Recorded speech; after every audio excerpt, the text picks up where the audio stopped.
ऊपर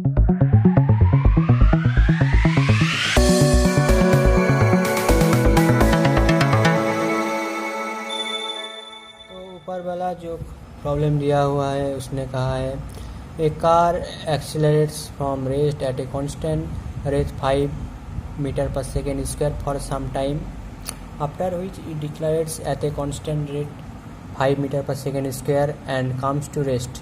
If the total time elapsed is 5 seconds, then the maximum velocity acquired by the car. तो मैं सोच लेता हूँ एक रोड है, इस रोड में दोनों पार्ट है। तो पहला पार्ट गया 5 metre per second square acceleration में, और सेकेंड पार्ट गया 5 metre per second square declaration में। तो finally the car is at rest और टोटल टाइम दिया हुआ है 5 सेकेंड।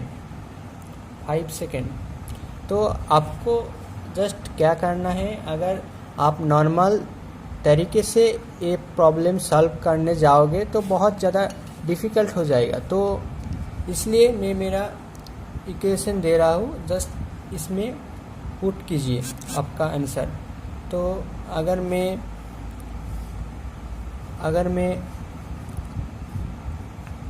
पहला वाला पार्ट 5 मीटर पर सेकेंड को अल्फा मानता हूँ और सेकेंड पार्ट को बीटा मानता हूँ, तो टाइम को अगर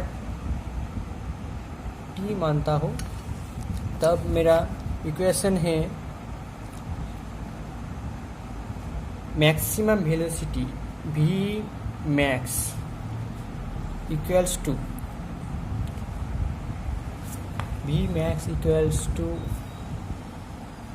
alpha beta by alpha plus beta